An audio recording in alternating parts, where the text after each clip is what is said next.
You have a video idea and want to shoot it.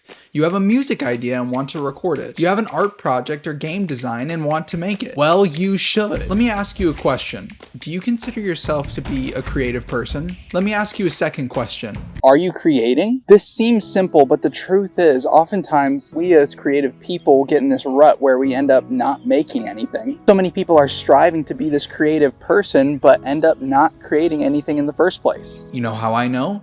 Because I've been in their shoes. Over different stretches of my life, I have been completely void of any creative works, while tricking myself into thinking, well, I still got a degree, so that must mean I'm being creative. That's just not true. How can I say that I'm being creative if I'm not making anything? So here's the premise. Make something. The creative process looks a little bit different for different people. What are you trying to make? A movie, a video, a game? The thing is that the options are nearly endless in what you could create, but what will you create? We put ourselves into these boxes where we say we can only be a creative in this avenue. And a lot of us don't even want to deal with the box. Most of us are bad time managers.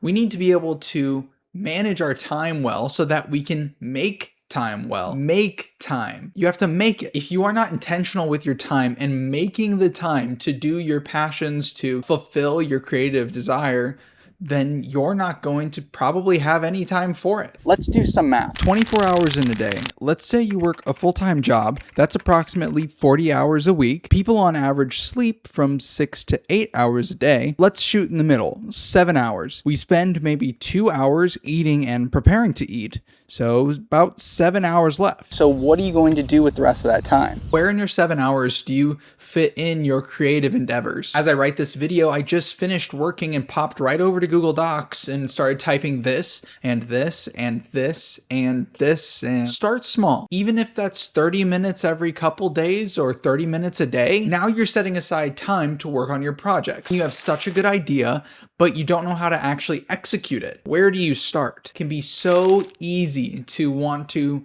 take the easy road of just typing into ChatGPT, make me the thing. But if you do that, you haven't created anything. AI becomes scarily attractive when you're focusing on the end product instead of the creation. AI art is sometimes the only way people with disabilities and people who were born with no talent can make art. This argument is so stupid. I don't know if he's heard of a certain guy named Beethoven. Here's a clip from my favorite commentary YouTuber, Drew Gooden, on what he says about this. And there's so many tools along the way that help you streamline the process of getting from an idea to a finished product. But at a certain point, if the tool is just doing everything for you, you are not an artist. I understand how tempting a shortcut can be, especially when you go online and you see all these other people doing cool things and you're like, man, I'll never be that talented. It would take me like 10 years to learn how to make music like that. Okay, that's fine. What's the rush? Just start right now. Don't worry about how long it's gonna take. Just take the first step. How are you ever gonna do something for 10 years if you won't even do it for one day? AI becomes scarily attractive to people who aren't focused on the creative process of it. If you're too focused on what the end product can be instead of the process and actually creating something, it can be easy to get sidetracked that way. The thoughts of, I don't know how to make this effect or do this thing, can be kind of daunting. I get it. You don't need to fall into that trap. Don't substitute real art with fake stolen pictures. We don't need artificial intelligence. We were created to be intelligent, creative people. Every single person, whether it comes more naturally or not, every person has the ability and intelligence to express, the ability to share their experiences, and to make. Do something small. Write your idea down. Start recording a simple video. Put down a couple notes on a track. Get a melody in your head. Start finding recipes. Whatever your creative endeavor is, start now. If your goal is to make a YouTube video, don't tell yourself that today is the day I make a YouTube video. Say, today is the day I start my project. Or today is the day I do part X. This is the day I script. This is the day I'm going to record. Things will feel so much simpler, and when you complete them, it'll feel way more rewarding. So make the thing.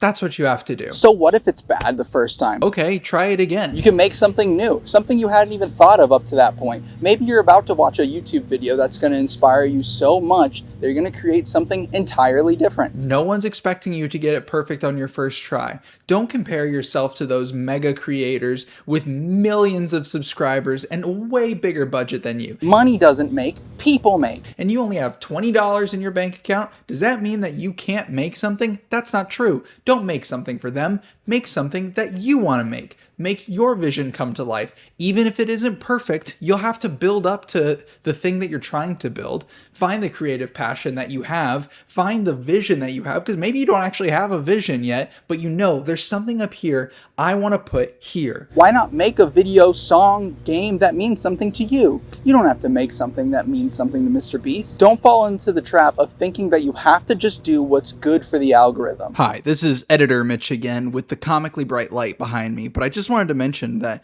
this point is also accentuated by the new movie that just came out, Obsession, one of the smallest budgets out there, and it's outgrossing every movie that's coming out right now and is in the top 10 of highest grossing horror movies of the last decade. Stop looking at my YouTube recommended. Okay, back to the video. Who cares if it's cringy?